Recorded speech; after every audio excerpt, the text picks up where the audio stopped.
C'est ceux qui ont donné ces lettres de noblesse au chocolat, c'est-à-dire les Suisses. C'est très bien. Oui, je vois que les blondes suivent. Vous avez été là-bas parce que chez nous, il n'y a pas d'école du chocolat. Nous, ici, il y a des écoles que chocolat. Non, pas que chocolat. Non, vous avez raison, pas que chocolat. Pas que chocolat. Ah non, bah non. Mais là-bas, il n'y a que chocolat. Là-bas, il n'y a que chocolat. Oh là là, il y en a beaucoup, plein. Alors c'est sûr que, en tout cas, le plaisir de croquer dans un petit carré de chocolat, c'est simple, de 7 à 67, de 0 à 100 ans même. Voilà, personne n'y déroge. Surtout certaines.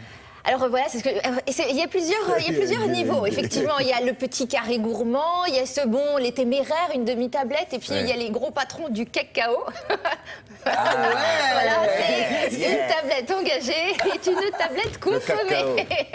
Alors bon, en tout cas, oui, en tout cas, des fois je suis drôle, je vous jure. Non, mais le syndic, moi surtout le syndic. En tout cas, être maître chocolatier, apprendre à faire du chocolat, c'est un vrai métier qui s'apprend sur plusieurs années. Et du coup, on est en droit de se poser la question. Et nous, simples amoureux du chocolat, comment fait-on si, par exemple, nous avons envie d'épater les invités pour Pâques et apprendre à faire c'est difficile, hein. un ou deux trucs? Eh bien, figurez-vous qu'il suffit de partir à Nyon. Nyon, 30 km de Genève, avec un en Suisse. O-N. C'est près de Lyon? Non, laisse tomber. Là, toutes les deux, ça va pas être possible. Voilà. Et donc voilà, nous sommes partis là-bas rencontrer Michel Rapp, chocolatier, qui met sa passion au service du public, tout cela en respectant les us et coutumes de la Suisse. Voilà. On s'est rendu compte que les gens s'intéressaient aux connaissances du chocolat, donc on partage notre passion avec le public. Ce que je propose, c'est qu'il y a une formation d'apprenti qui dure 3 ans, puis d'un autre côté, je propose des cours qui durent une journée, qui sont quand même importants. On fait des ganaches, on fait des mélanges de crème, des choses comme ça. Criolos, Foresteros, Trinitarium. C'est les trois qualités de cacao existantes dans le monde. Alors je vous laisse toucher ces fèves de cacao qui ont été séchées, et puis à la fond de la classe, comme ça. Ça va? Ce qu'ils vont faire, ils vont les faire sécher. Ça va nous donner des fèves de cacao. L'opération suivante, il faut torréfier. On met ça dans un four, c'est 180 degrés, 18 minutes. Alors, je commence toujours mes cours par un cours théorique pour expliquer la transformation du cacao par rapport au chocolat. Alors, chocolat au lait, je fais comment? 50% de pâte de cacao, 20% de sucre et puis 20% de poudre de crème ou de poudre de lait. Moi, j'ai le plaisir de vous informer que vous avez tous réussi l'examen théorique, donc on va passer à la pratique. À partir du moment où les gens sont bien initiés à ces mélanges, à ces séparations, à ces beurres de cacao, ces pâtes de cacao, on rentre dans le laboratoire et on montre comment est-ce qu'on traite le chocolat.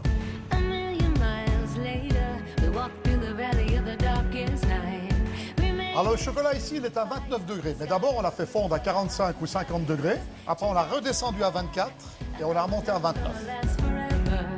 Si vous faites comme ça, quand ça va durcir, vous serez couché sur la table. Quand on fouette quelque chose, que ce soit un gâteau, c'est la première chose qu'on apprend, c'est de le faire de cette manière-là. Je ne suis pas resté beau pour rien, il ne faut pas arriver. Allez hop, ils vont prendre l'habitude de traiter le chocolat, d'apprendre l'amener à température, faire ce qu'on appelle un traitement de chocolat. Ça, ils peuvent l'apprendre, de le faire à la maison sur un moulage. À combien on est là? 29,1. Donc ça veut dire qu'on a obtenu la température qu'on voulait. Qu'est-ce qu'il faut maintenant? C'est la maintenir. Bien, alors maintenant, ce que je vous propose, pendant que le chocolat est en train de juste gentiment se préparer tout seul ici, vous allez choisir un moule. Ce qu'on fait, on remplit le moule comme il faut. Voilà, on tourne, on tape. C'est le son musical qui va nous dire qu'est-ce qui reste dedans. Et je mets ça ici. Dans le cadre de l'école et des visites et des initiations, on compte un passage de 4000 personnes par année. La seule prétention que j'ai, c'est de leur transmettre ma passion. Tiens, il faudra m'enlever les pinces, on va mettre ça au grand froid, pour que ces dames puissent repartir à la maison avec quelque chose. La magie du chocolat en Suisse, c'est le fait qu'on est des spécialistes en chocolat au lait à la crème. On en profite bien, rassurez-vous, hein, de cette espèce de réputation, mais elle n'est pas faussée, elle est vraie.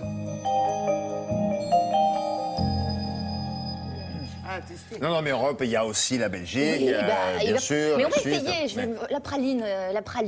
Mais ça, c'est une école, ils font que du chocolat. Mais vous avez eu un malaise si vous étiez là-dedans, non? Non, c'est le paradis. Non, parce que bon. Mais non, mais c'est vrai. le paradis. Elle est accro. Non, mais Ah, elle oui. a été désensibilisée par la médecine. Parce que sinon, elle mangeait du chocolat du matin au Je soir. suis un traitement. Donc c'était fait pour elle. Bon, ça se trouve à Nyon, avec un N comme Noémie. Merci beaucoup. Merci à vous.